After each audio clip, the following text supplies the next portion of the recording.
Hello, my name is Ajay Friese, and you are watching The Music Enthusiast.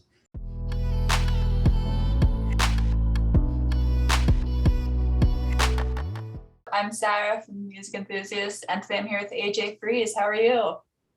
I'm doing great. Thank you so much for having me. No problem. Thanks for wanting to chat with me. So first off, how's your day been so far? My day's been really good. I There was a power outage at my grandparents' house where I've been staying, and so obviously no internet. There's also they run on well water, so there was no water. And so I came here to my aunt's house. We're in Michigan near Traverse City, and there's running water and Wi-Fi, so life is good. And on to the new single. I mean, it's such like a cute, chill single. So how does it feel for that to be out? Thank you. Yeah. I'm really, really excited to hear what people think of it. It's definitely the most like pop oriented, explosive song I've ever put out. So yeah, I'm just really excited to see what kind of traction it builds and how it relates to people. And I hope it makes people feel really happy. And what differences have you seen between this single and Higher Stake and Jasper? Well, this single, definitely like it was really cool in this song to kind of blend genres. So I'm really, really satisfied with how we blended like singer-songwriter pop with a bit of rock and even like a sprinkle of EDM with the chorus. So that was really, really exciting to do because I listen to all sorts of genres and I love songs that kind of do that. Like John Bellion, for example, I love his music. Yeah, so it's different in that way. I also, yeah, yeah. Yeah, for sure. I love genre bending songs. Those are incredible. And what was the first idea for this song like? Was it a specific lyric? Was it like a melody or was it like a beat? Yeah, it was the melody of the pre-hook. It was the "When I See Your Eyes." Yeah. That was the melody I wrote, and yeah, I was looking.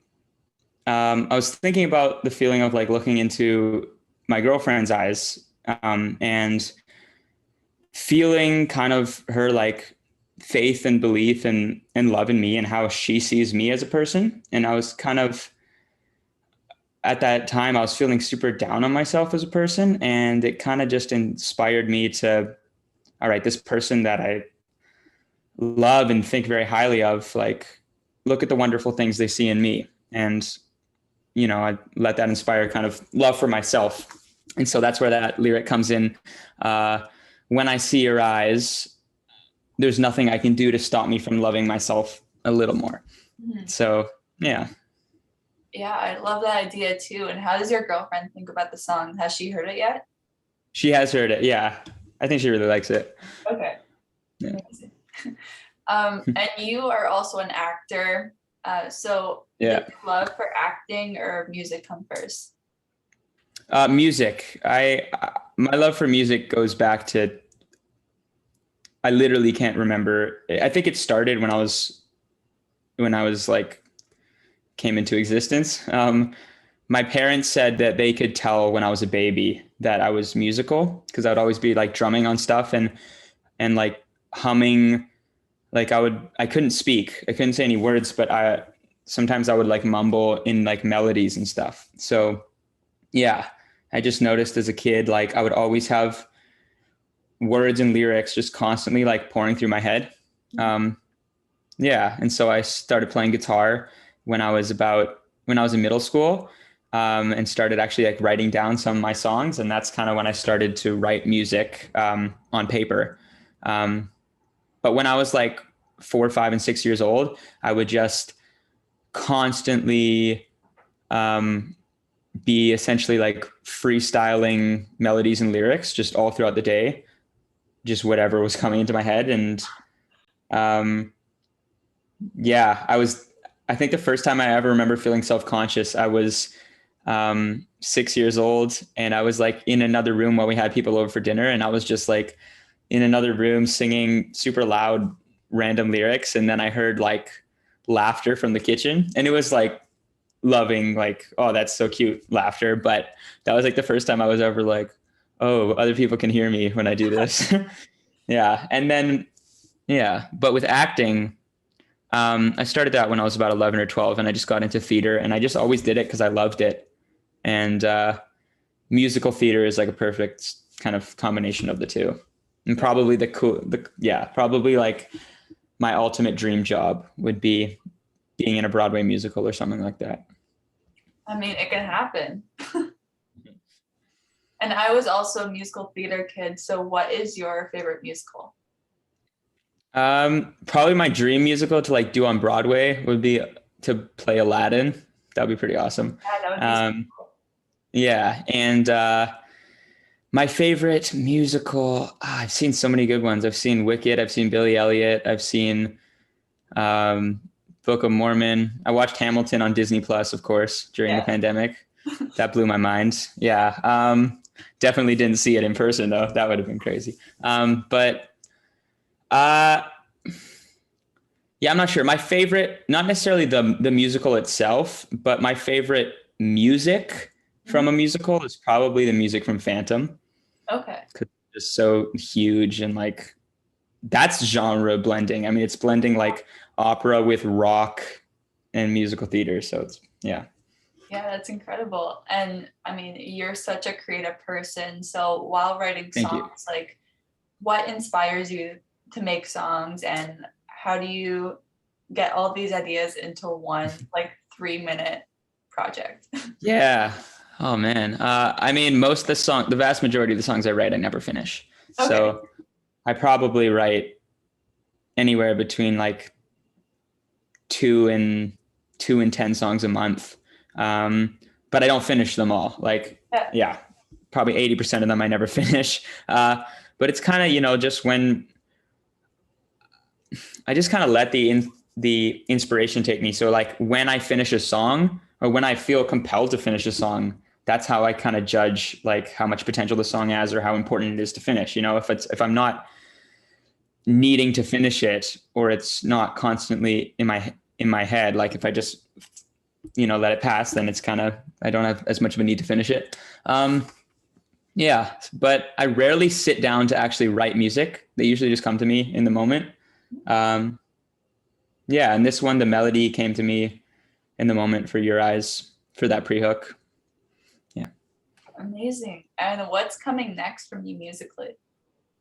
Well, this is airing after the single comes out. So I have just announced my debut EP, which will be coming out October 8th. And yeah, I'm super, super excited about that.